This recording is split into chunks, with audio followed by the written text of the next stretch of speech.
Hi guys, my name is Karen and I'm with Cleaner Homes to Go, and this is my husband Chris. Hey everybody, hope everybody's doing well today. So today I want to talk about a little bit more about the different types of cleaning because I have been asked that question on other platforms about what's the different types of cleaning and how long it should take. Yes, and if you'd like to see some of our work or interact with us a little bit more, we have a TikTok. Karen manages that at the handle is at KH the number 2 go. That's KH the number 2 GO. You can find us on Instagram and on Facebook at Cleaner Homes to Go. We just recently started a podcast that can be found on Spotify and Anchor.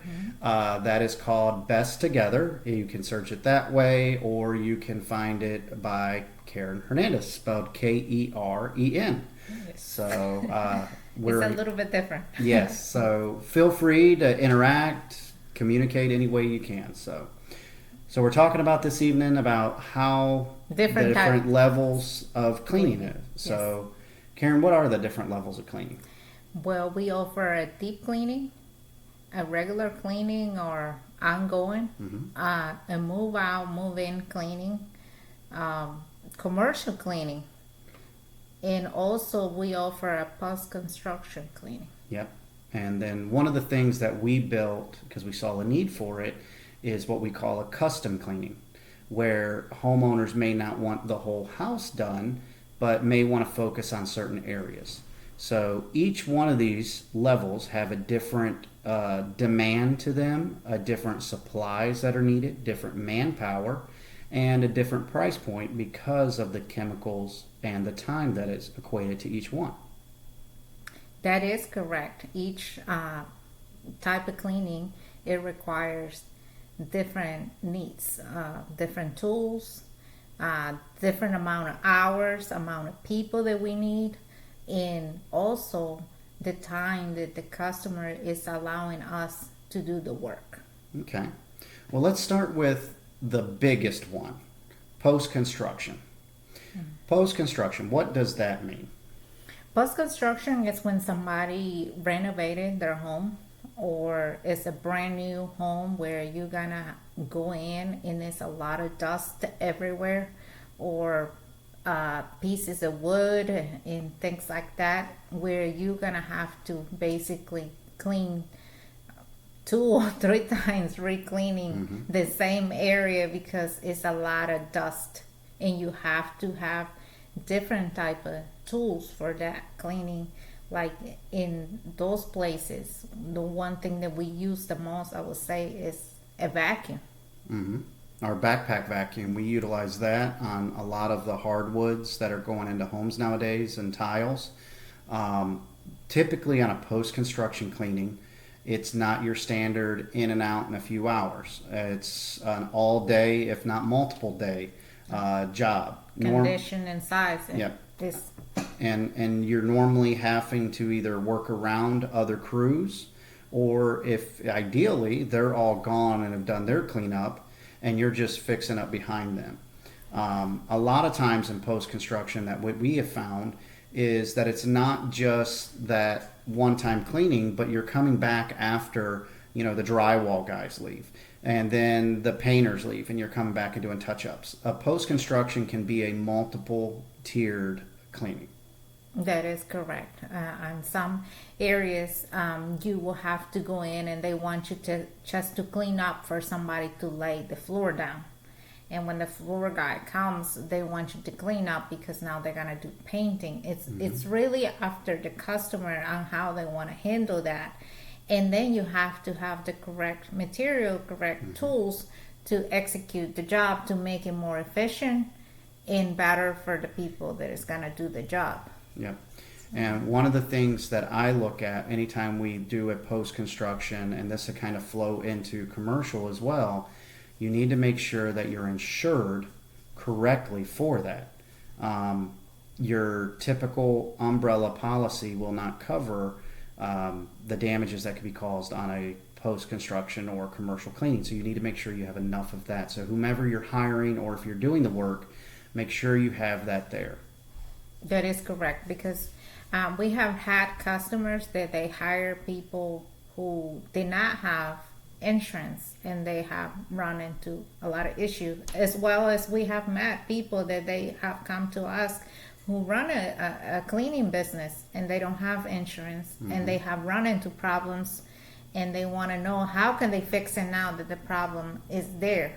So it's very important that you get somebody to tell you or ask questions on how you can handle that before you start doing something that big, and especially in a new home, because in a new home you have new appliances, new everything, so you have to have insurance to cover those things. The other thing is, a lot of people who does post construction, sometimes they don't know, or they probably that's how they want to handle it. They use very strong material to clean it up, and they end up damaging the material. Not too long ago, we picked up a customer who just purchased a house, and they did a post-construction cleanup, and they damaged the dishwasher because they spray oven cleaner directly in the dishwasher to polish it, to take off the dust. And what it did, it ate away the enamel, the polish of the dishwasher. So now it's damaged. Yeah, on a post-construction with all of the new appliances and flooring materials and drywalls and everything that's coming out there now, and everyone's getting more modern, heated floors and things like that, the things that you could use on an ongoing cleaning are going to be different than what a post-construction, especially a modern post-construction home. Or deep cleaning. Or on a deep cleaning, yes. And on a post-construction, like all other residential as well, you need to make sure whomever you're hiring, or if you're doing the work, that you are insured to handle what you're doing. We've been approached about doing post-construction, about doing the exterior as well. Most insurance policies for the cleaning industry does not cover exterior of the home. So what we tell our people is, if it's a fold-in window, sorry, we're not going to fold it in. We've had homeowners that had brand new homes, and before we went and cleaned it, they were doing a walkthrough, they flipped down a window and the whole window fell in. So post-construction, you need to be a little bit more careful on that. Now, the next one, commercial. Let's go into that one. That one's a fun one. Yes. This is something that I like, because typically commercial is not a one-time cleaning. It is an ongoing, consistent, relationship-based cleaning service. And their needs in a commercial business is significantly different than a residential. Yes, on the commercial, you also have to have insurance, because you have high traffic of people coming in, and then you have to have the proper equipment too, to clean that up. Because also one of the things that you have to be careful there, especially when you're cleaning the floors, you're mopping or spilling something on the floor, you have to have signage on the floors to make sure you're making everybody aware that you're cleaning that area, and nobody slips and falls. Yeah. And that can come on you, or you can bring a potential problem for your new customer. Yes, and some of the things as well that we have found in commercial is everything that you bring on that job has to stay there in most circumstances, because it has to have an MSDS assigned to that chemical. So you are not able to bring in a new chemical without an assigned MSDS on it. At least the customers that we deal with, they want to make sure that everything we have, one, if it's food prep, it's safe around food. If it's in a children's environment, a daycare, something like that, or pets, animals, it's all different things. If it's an office building, are you going to be stripping and redoing flooring? There's a lot of different things. Whenever it gets exciting whenever you start to speak with someone about a commercial cleaning, because it is typically a multi-year or at least a 1 year commitment on both behalves. But the downside is it's a lot of manpower, a lot of time. Most of the time it's after hours, or if they're a 24-hour facility, you have somebody there all the time. So you have to make sure that whomever you're hiring, or if you're out there bidding it, that you have the manpower to be able to cover that. It's not like a residential to where, hey, somebody called out today, we can move that home. It is what it is. You have to be able to go out there and do the servicing yourself if you don't have the manpower. And that's one of the things that I will say that I will advise people. That when you, the owner of the business, you got to be able to know the job before you can have an employee or train somebody, or you have to be able, I'm not saying you have to be there all the time doing it, but what I'm saying is you have to be able to know what you're talking about, because you cannot expect something out of somebody when you don't even know yourself what you're doing. What I have seen on different platforms is when people said that one of my employees called out and I don't have nobody to go do it, so now I'm gonna have to cancel it. Or I also have seen employees saying, well, the owner of the company doesn't even know how to do his own business. How does it work? If I'm not there, he can't run it. One of the things that I always like to do is I like to be on everything. I want to make sure that if somebody calls out, I'm there to fill in. Or if I'm not there to fill in, even if everybody shows up, if they need extra help, if I have moments where I can do it, I go do it. Like a couple of months ago, we had an amount of job that we needed to complete in less than 3 weeks, and it was a lot. But we had the people, but we were very short on time. Even though we had the people, we didn't have enough time, so we had to get it done. So what I did is I had to, after I got done with certain clients that they're assigned to me, I had to go there and help them very early, very late, doing the job myself to be able to get the job done. Yeah. That helps a lot. And we actually gave them off on the weekends so that they can rest and recoup after long days. And as the owners, we went and did it.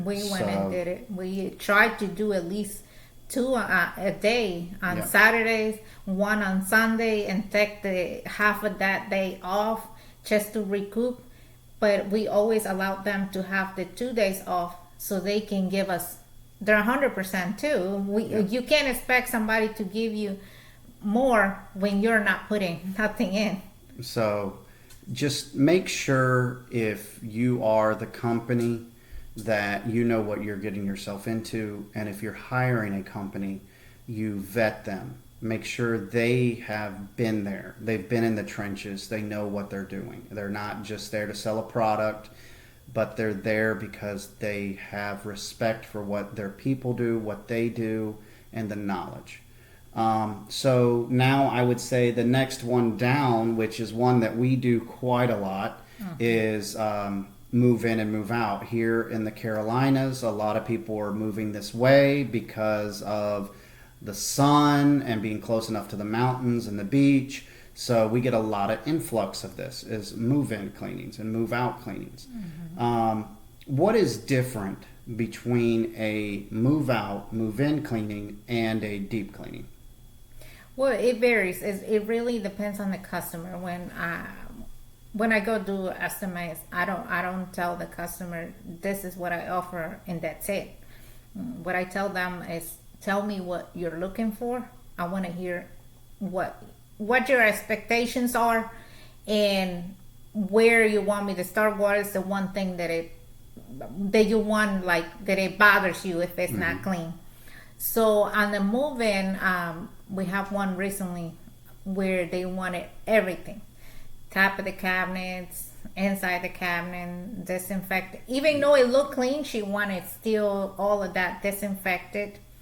Inside the dishwasher, inside the refrigerator, inside the oven, all the cabinetry in the bathrooms. Yeah, all the windows, all the window seals. She was selling the home, and one of the things that she wanted, even though the home was already sold, she wanted that next person that was moving in to have the same feeling when she built the home. So in that vein of move in and move out, there's also a subcategory of realtor cleanings.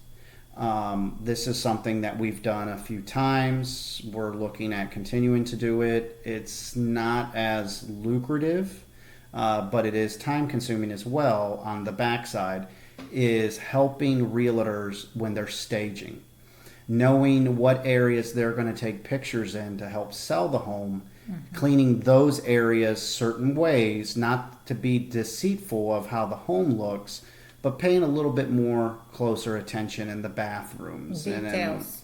And More inside the details. cabinetry, and making sure that that stainless steel is as polished as it could possibly be. That is also one of the subcategories under the move in and move out cleaning. Most of the time on a move in cleaning versus a move out, typically the homeowners that are moving in are more worried about not just the cleaning but the sanitizing. So one of the things that we offer at Cleaner Homes to Go is a whole home sanitizing system, where we start at the furthest part of the home and work our way out. Once we're done cleaning, with a mist system that will kill any viruses or bacterias with a pleasant smell, so it doesn't smell like a hospital. And it's, if we left anything there, you know, as far as what we brought in with us, germs or anything like that, we don't want the new homeowner to go in with that. So that is something that we offer.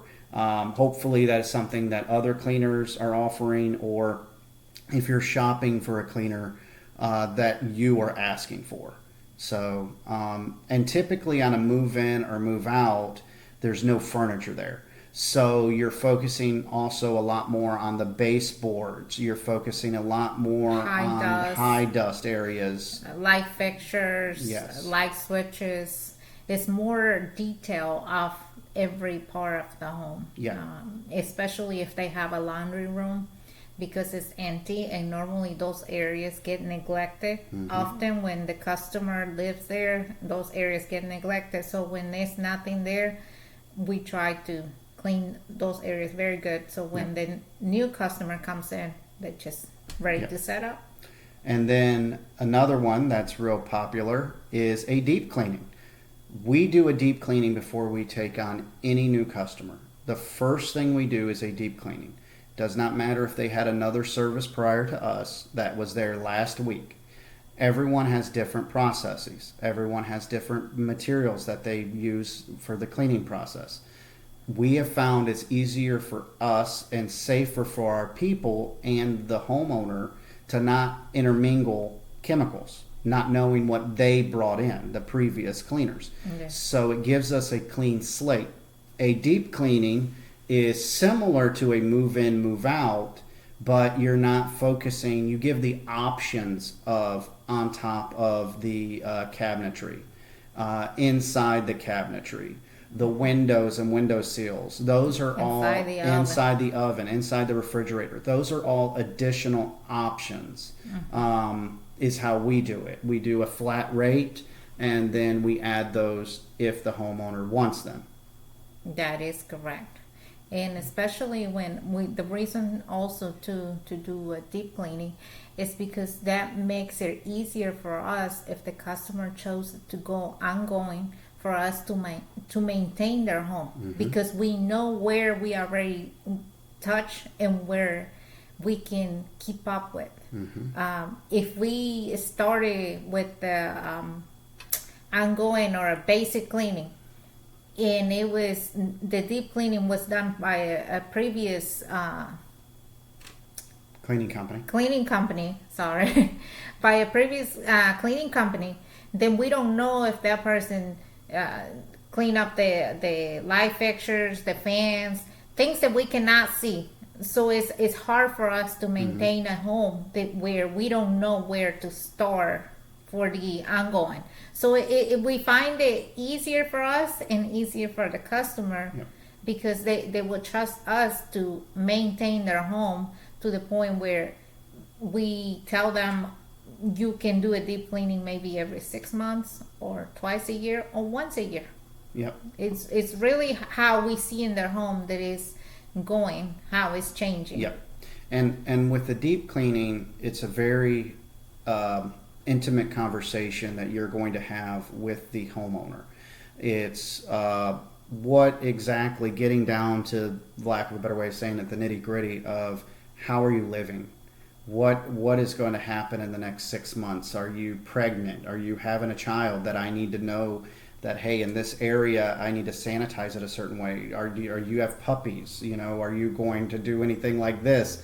That's where building that relationship and that rapport with that homeowner means the most. To be able to know what's going on in their life so that you can help build that together.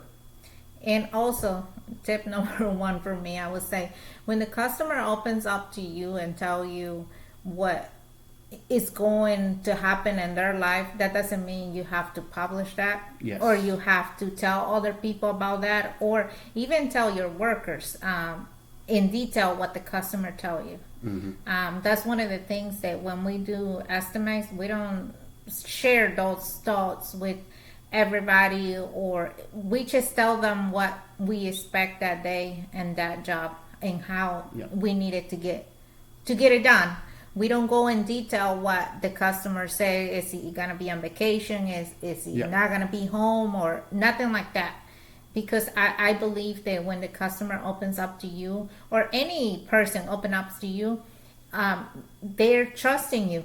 So you have to reciprocate that trust. Yes. One of the things, cleaning is a very intimate relationship. As cleaners, we see everything. There's really nothing being hid in the cleaning when a cleaner comes into your home. And from the homeowner side, they're trusting the service provider to be trustworthy, to be safe in their home, and reliable, and to not be going through things. Or taking pictures, yes, or videos and all that throughout their home without their permission. Consent. I personally enjoy that part of meeting the homeowner, meeting the potential client, because it helps me know who they are, but vice versa, know who we are. And if that trust is not there at the beginning, if there's that weird feeling, both parties can walk away with a handshake. I mean, we've all been there where we're like, this just doesn't feel right on both sides. When we go out and buy something, or if we're getting a service done in our home, or we're going out and providing a service, you get that not right feeling. Understandable. Not everybody is meant for everybody. So, but now with the deep cleaning comes the ongoing. For us, we offer 3 ongoing: weekly, bi-weekly, and monthly. And monthly is every 4 weeks. Once it gets past that point, excluding medical issues or anything like that, it goes back to a deep cleaning again. And that also, once again, depends upon how the homeowner's living. If it's a family with 3 children and 2 dogs, and the dogs shed like crazy, sure as heck, after a month and a half, it's going to be a deep cleaning again if we keep skipping services. And this is, once again, where you need to communicate with the client on how they're living. We've got some people that want us there every 2 weeks that are elderly, and it's just them, but they want somebody there. It's not as much about the cleaning as having a companion there. But then we have some other people that have large families, and they're like, hey, I only want it once a month. Okay, we'll be more than happy to do it, but we recommend weekly based upon what we see when we do the walkthrough. So we have that dialogue, and that's where what Karen said, knowing what you're talking about, because you've done the work, you know how long it's going to take to do that job. You're not telling the homeowner, hey, yeah, we could get this one done, and your cleaner's got 2 other houses to do, and they can't get finished with the first one, and they're either cutting corners or they're just not doing things, or they wind up being late to their next one, which keeps putting them further and further behind. What we typically try to do is have that conversation. If they want to go monthly, but we're like, hey, we think you need it weekly, we meet in the middle at bi-weekly, and we say, hey, you know what, you're right, we can go monthly. Or they're like, hey, yeah, you're right, we can go weekly. Or we just keep it as it is. We allow that fluctuation there, but it all opens up to communication. Have that communication with the customer. Have them tell you what they want, and you can also suggest what's best as a professional. And then you don't have to choose for the customer, but then the customer wants to know. Sometimes they even ask you, what's your advice? What do you think I should do? Because you're the professional. You are the pro. You are, as a cleaning owner, as a company owner, as the estimator, whatever your title is within the company, that homeowner is depending upon you to know what you're talking about. You are the expert. You are the doctor to their problem. Their problem is they got a dirty place. They don't have the time to clean it. You are the one that's there to fix it. So you need to be able to articulate that and understand where they're coming from, but also convey what you're trying to say out to them. Exactly. One of the things that I would say, anytime you do an estimate, try to put yourself in a customer situation. How would you like to be treated? Because sometimes when we get somebody to sell us something, we get the feeling of they're just trying to sell us because they just want their money. And I have had people like that when I get work done in my home, and I don't book with those people because I don't feel like I connect with them, like they even care about what they're doing in my home. And they might be the cheapest person that I can find, but I'd rather not hire them because they give me that feeling that they don't even know what they're talking about, and I'm kind of second guessing whether they even know how to do it. So it's the used car salesman mentality. I'm sorry if anyone's a used car salesman, but I was at one time. People don't like to be pushed into certain boxes that they don't believe that they fit into. Our job as cleaning professionals is to figure out what the true need is. What's being spoken may not be what's really needed. And so to have that dialogue and that understanding between the two of you is very, very, very important. At the end of the day, you're there to provide a service, and they call you because they need somebody to do the service. Yeah. So for you, it's not really to go push yourself. It's for you to understand what they're looking for, and for them to be able to understand what your offer is really what it is. Now, Karen, one of the last ones that we offer, what is a custom cleaning? A custom cleaning is something that the customer says, hey, I don't want certain rooms, I just want the bathrooms, or I just want the kitchen and the bathrooms, or I want kitchen, oven, and refrigerator. Where kind of the customer picks certain areas that he wants. It's an a la carte menu. Yes. Is what it is, an a la carte menu. Yes. So on that, you as the professional and the homeowner have to have, once again, a very open dialogue of, you don't need to go into your pricing structures and all that, but you need to be able to know what you're talking about to calculate out material, time, energy, manpower. It might just be a kitchen and a bathroom, but how big is that kitchen? Does it condition? now what's the condition? Is it a a garden jacuzzi tub, and a glass shower that's the size of somebody's regular kitchen. You know, what are you really walking into? Is it marble? Is it granite? Is it quartz on the countertops? What are you walking into? You need to know that kind of stuff. That's one of the reasons why we try our hardest to not give pricing over the phone, because it can fluctuate so dramatically. Absolutely. A lot of times we get people where we go there and they said, well, somebody quote me on over the phone, and they said it was gonna be $100, and we have others that they said, well, they told me it's gonna be 1,000. Well, you're not on 100, you're not on 1,000. We have to, it's in the middle somewhere. It's not like that, because they said those numbers because they have not seen the property. They have not seen the type of material the home has, the condition of the home. If they have animals in the home, they have not seen any of that. Yep. So that's why they give those prices like that. When you price something over the phone, it's like turning your car on and putting the phone up against the car and saying, hey, mechanic, my car's making this noise. Do I need to change my tires? You know, they don't correlate with each other. No, the mechanic is going to tell you, a good mechanic is going to tell you, bring it in.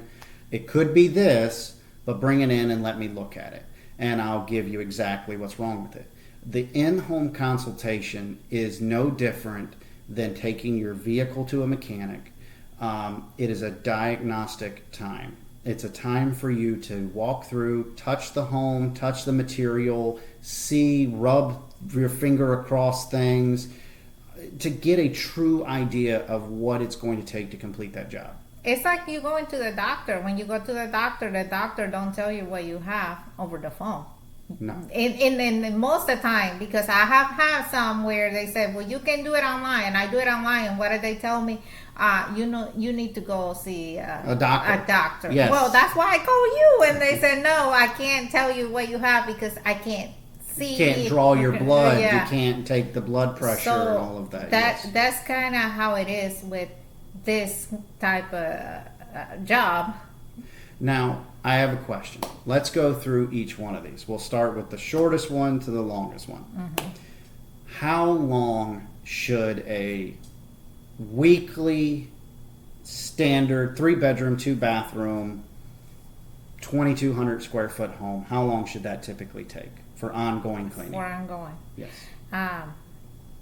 For us, it takes between 2 to 2.5 hours. Okay. Same house, bi-weekly. 3, sometimes 3.5. Okay. And monthly? Oh, monthly, 4 hours. 4 hours. 4 hours. All right. Now, a deep cleaning for that same home? 2 people, 6 to 7 hours. 6 to 7 hours. Okay. And this is assuming there's nothing. There's nothing. There is yeah. I would say normal cleaning, okay. Deep cleaning. What about a move in or move out for that? Move in and move out.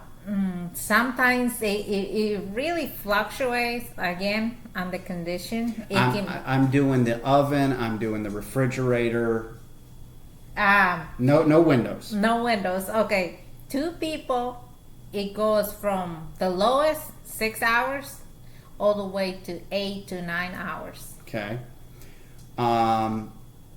Post construction.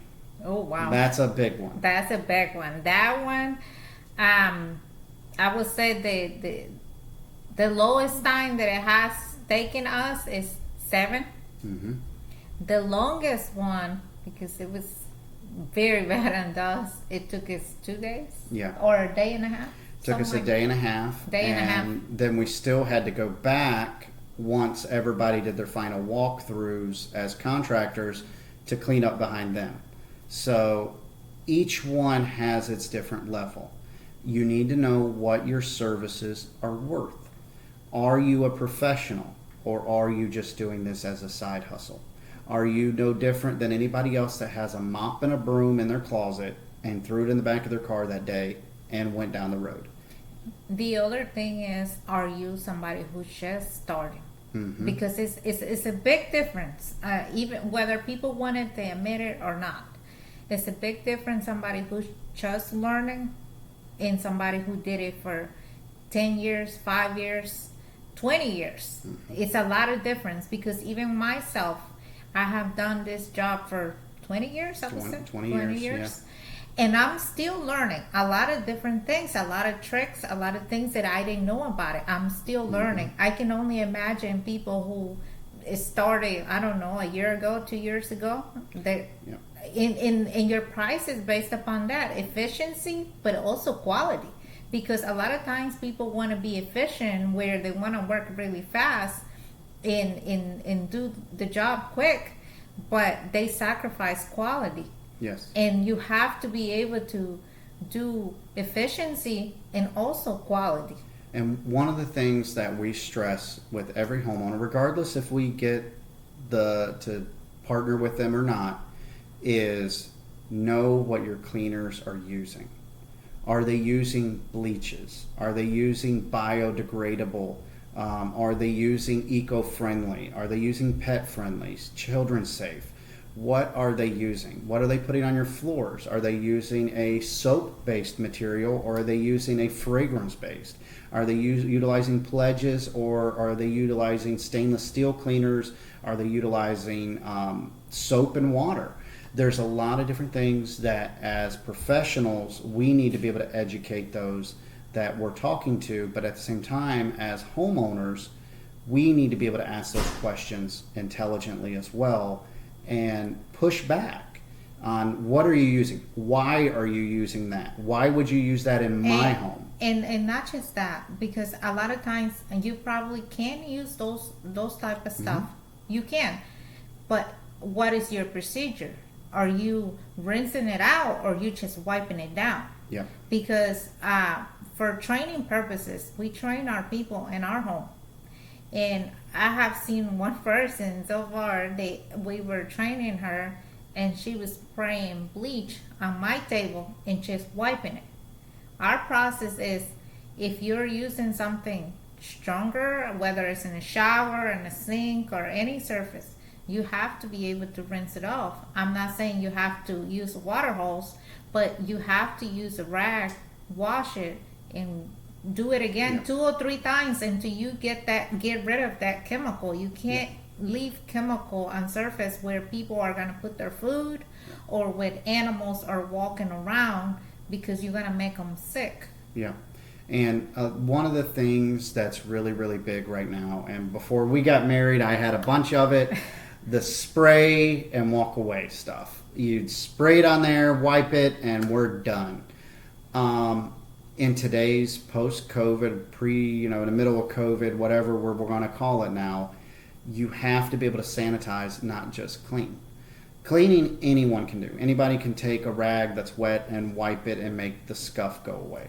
Sanitizing is getting into that material, figuring out what could be in it. Is it a porous material? Is it a hard material? Is it a glass? Is it wood? Is it natural wood? Is it bamboo? That kind of stuff. That's when sanitizing, and also a professional who knows what works on what without damaging the material. Because anybody, like you said, anybody can clean and spray something, wipe it down. Now, what's the results of that? Because I have seen houses, in different type of houses that we go, they spray something directly to the table and they damage the table. Or on the glass. We see it in glass showers quite a lot. People will use the general purpose cleaner and spray it right on there, and then when we go behind them to clean, you could see the marks of where it was all over the glass, the plastic, ovens. That's a big thing. And knowing your procedures, training your people and yourself, continuing to educate, go and do classes. There's so many resources out there. Don't get just all your information off of TikTok. Yeah. Don't get all your information off of Instagram or even here at YouTube. Be diligent and look around. Check, double check, and triple check. No different than if you're cutting a piece of wood. You measure it twice, measure it a third time, so you only have to cut once. Same thing with cleaning. And if you're hiring somebody, make sure they're doing that. That it's not, I mean, everyone has that first time, that first house. It's okay to be the first house as long as that person has educated themselves prior to coming in. Exactly. In one of the things I would say that on different platforms, sometimes people show things that are unrealistic. I have seen a lot on TikTok people saying they can use oven cleaner on shower glass. And we had one customer who believed in that and used an oven cleaner into the shower, and it stained the whole around the shower because the glass had like The caulking. no Or it looks like a metal thing that is okay. gold, Yeah. the gold frame all around it. So where she sprayed it, it was like a lot of splashes where the sprayer went.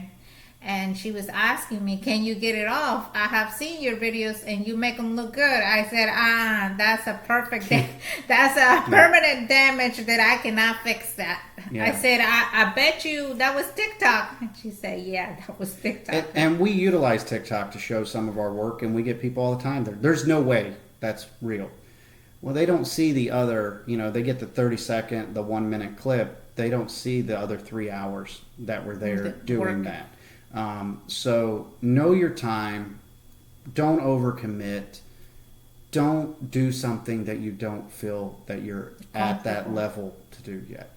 And as a homeowner, do the same thing. Vet the individual. Make sure they are who they say they are. That they are certified, they are insured, that they have all of the correct documentation that needs to be done, that if God forbid something happens, you're not held liable as a homeowner. So just always, we tell everybody, if you don't go with us, okay, we're not for everybody. Yeah, we completely understand that. We tell customers no all the time that we don't want to do business with them. So it's okay for them to tell us that they don't want to do business with us. But I always tell them, make sure whomever you do go with has the same expertise, the same understanding, and the same professionalism and pride in their industry, in their business that we do. And if you find that person, keep them. Yeah, keep them. I always tell people when they tell me I have a cleaner who does this or that, keep them. Don't look for another one, because it's hard nowadays to find somebody you can trust, who's reliable, and who will execute the job in higher detail. Yep. Because I'm a very hard to please person. And my employee said that all the time. Your husband says that all the time. That I'm very hard to please because I want things a certain way. Look at this detail. You didn't do this. You didn't do that. My husband went to work with me, and I had to train him, and I had to keep sending him back because I was like, that's not good enough. And he said, but I see it clean. I'm like, it's not clean for me.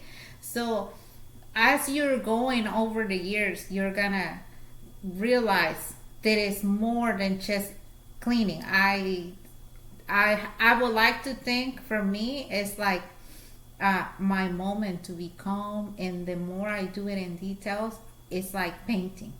It's like I'm building something that is so great, and ta-da, look at how it looks. That's your art.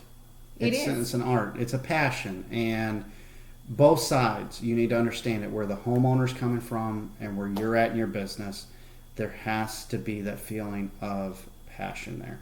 That they have to know that you're passionate about what you do. That it's not just a job. That it's not just a way to get a paycheck. But it's a way of life. It's who you are. Mm-hmm. And you need to be also able to convey that to the homeowner.